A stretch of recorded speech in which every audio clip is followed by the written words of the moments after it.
এই প্রসেসিংটা প্রায় চলতে থাকে কয়েক সপ্তাহ ধরে, প্রায় 1 থেকে 2 সপ্তাহ পর্যন্ত এগুলোকে শুকানো হয়। আসসালামু আলাইকুম রহমতুল্লাহি ওয়া বারাকাতুহু। আজকে এই ভিডিওর মধ্যে আপনাদেরকে দেখাবো আমাদের খাবারের রুটিনে প্রতিদিন সবার আগে যে জিনিসটা থাকে সেটা হলো ভাত বা রাইস। এই ভাত দিয়ে কিভাবে পিঠা তৈরি করা হয় সেটা আজকে এই ভিডিওর মধ্যে আপনাদেরকে দেখাবো। এই ভাত দিয়ে পিঠা তৈরির ট্রেডিশনটা প্রায় কয়েকশো বছর পুরনো। এখন এটা প্রচলিত আছে শুধুমাত্র গ্রাম অঞ্চলে, অন্যান্য জায়গায় এটা বিলুপ্ত হয়ে গেছে। এখানে প্রায় 1 পাতিল ভাত রয়েছে, এর পাশাপাশি এখানে রয়েছে লবণ। লবণটা দেওয়ার কারণে যে পিঠাটা তৈরি করা হয় পিঠার মধ্যে একটা স্বাদ যুক্ত হয়। এর পাশাপাশি এখানে খাবার রং আছে যেটা পিঠাটাকে কালারিং বা সৌন্দর্যময় করে তোলে। এটাই হলো মেন জিনিস যেটার মাধ্যমে পিঠা তৈরি করা হয়। এটাকে প্রায় মেশিন বলাই চলে। এটা হলো লোহার তৈরি। এইটার মধ্যে ছোট ছোট ছিদ্রি আছে যেগুলো দিয়ে এই পিঠাগুলো পড়ে। আজকে ভিডিওর মধ্যে দেখাবো কিভাবে হাতে ঘষে ভাতকে পিঠায় পরিণত করতে হয়। এখানে প্রায় 2 কেজি চাউলের ভাত রান্না করা হয়েছে। রান্না করার পর এটাকে ভালোভাবে মেশানো হচ্ছে ডেউয়া দিয়ে। ডেউয়া বলে এই হাতে যেই চামচ জাতীয় একটা জিনিস আছে কাঠের, এটাকে ডেউয়া বলে গ্রাম অঞ্চলের ভাষায়। এটা ভাত রান্না করার সময় ভাত নাড়াচাড়া দিতে এটা লাগে।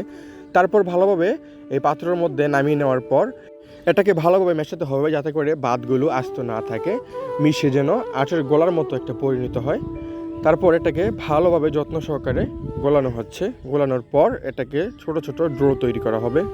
এগুলোকে গোলাকৃতি দেওয়ার কারণ হলো পিঠা তৈরি করার সময় বারে বারে যেন বলের মধ্যে হাত না দিতে হয়, তার কারণে আগে থাকতে এগুলোকে গোল করে রাখে।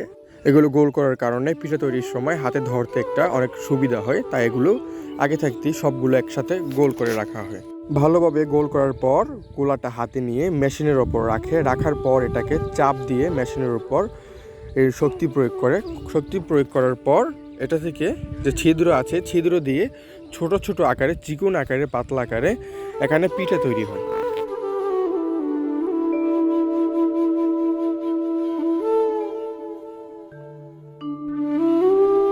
পুরোপুরি ভাতের গোলাটা শেষ হওয়ার পর মেশিনটাকে উপরে নিয়ে ঝাঁকানোর পর এখানে পিঠাগুলো নিচে পড়ছে।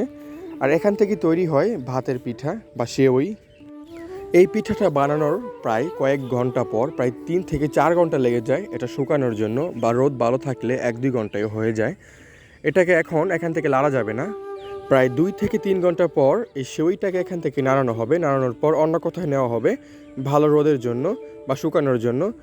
এই প্রসেসিংটা প্রায় চলতে থাকে কয়েক সপ্তাহ ধরে, প্রায় 1 থেকে 2 সপ্তাহ পর্যন্ত এগুলোকে শুকানো হয়। দিনের পর দিন এগুলো শুকানো হবে যতদিন না পর্যন্ত এগুলো ভাজার জন্য তৈরি হয়ে যায়।